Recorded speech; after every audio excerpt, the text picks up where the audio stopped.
discurso tarístico refletindo o neuroléxico pessoal avançado.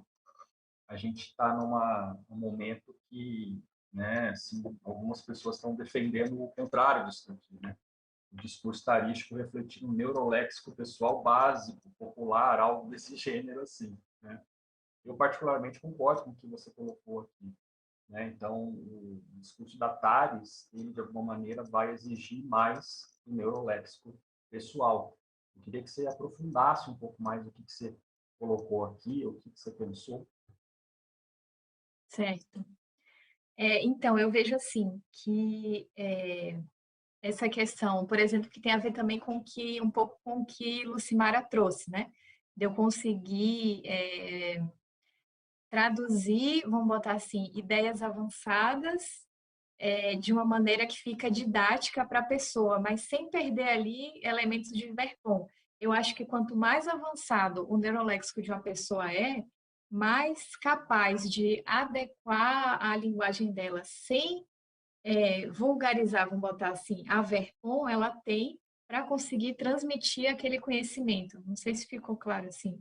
Porque realmente, muitas vezes as pessoas elas acham, por exemplo, que para conversar com uma pessoa que não tem, que, vamos botar assim, que não é erudita, você precisa baixar, descer o seu, vamos botar assim, a sua comunicação, sabe? Para ficar ali em tese no nível da pessoa. Eu não penso isso. Eu penso que quanto mais avançado, quanto mais conexões e quanto mais analogias e aquele dicionário analógico, né, a pessoa tem, mais com mais assertividade vai ser a Thales, porque ela vai conseguir transmitir aquela verpom avançada para, vamos botar assim, para fazer sentido dentro do dicionário cerebral daquela pessoa que ela está conversando, vamos botar assim. Então, eu acho que uma pessoa com dicionário cerebral básico, né, um neuroléxico pessoal básico, ela não vai conseguir fazer isso porque ela só vai ter a visão dela ali daquele processo. Porque quanto mais avançado é o dicionário cerebral, mais fisiológica ela vai ter e mais empatia assim, em relação ao processo do dicionário cerebral da outra pessoa ela vai ter. Então, ela vai conseguir ajustar vamos botar assim, vai conseguir ajustar aquela informação, aquele esclarecimento para aquele dicionário cerebral sem ter que vulgarizar a ideia, vamos botar assim, sabe? Não sei se ficou claro. Não é uma tarefa muito fácil, né? Eu até me lembrei Sim. aqui de uma área que tem, eu sou jornalista, né? E tem uma área bem complexa que é o jornalismo científico. E nessa área é um grande problema porque os cientistas ficam assim danados da vida com jornalistas, porque eles vão fazer entrevistas e eles precisam traduzir aquilo para as pessoas. E na hora que traduz, né, você que é médica, por exemplo, você deve acompanhar muito isso, muitos médicos detestam jornalistas porque na hora de traduzir as palavras eles distorcem os conceitos. Uhum. Não é aquilo que está sendo falado, né? Então, concordo com você, né? Porque, por exemplo, o jornalista científico ele tem que ter uma boa noção da ciência e, ao mesmo tempo, ele tem que conseguir ajustar aquilo à linguagem. Mas esse ajuste ele é feito sem distorcer as ideias, né? Então, isso exige um neuroléxico mais avançado, nesse caso, né?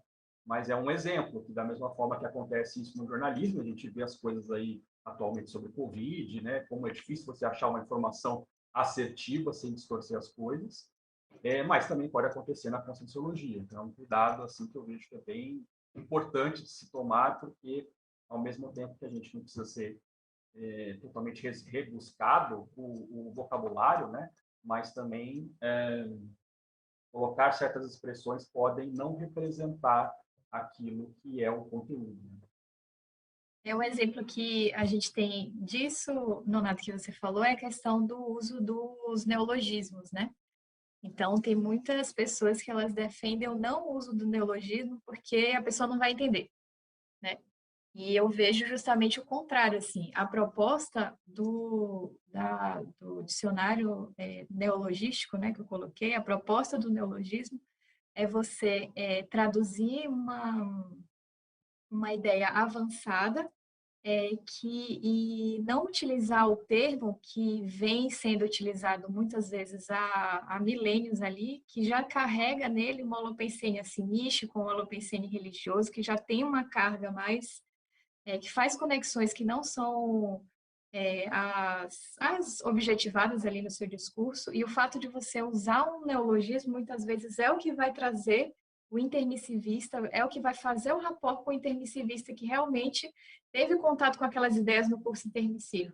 Então, essa questão de não usar o neologismo, óbvio que você vai usar o neologismo e vai explicar o que é o neologismo, mas não que você não vai usar o neologismo, porque muitas vezes a questão do uso do neologismo é o que vai captar o intermissivista que teve contato com aquelas ideias no curso intermissivo. Se você não usar, muitas vezes a pessoa, é só mais do mesmo, né? Que já vi aí várias coisas falando, várias linhas, porque hoje a gente tem várias linhas falando, né, dos vários fenômenos que são estudados aqui na Conscienciologia, mas o enfoque que é dado aqui através dos neologismos é um enfoque mais técnico, mais científico.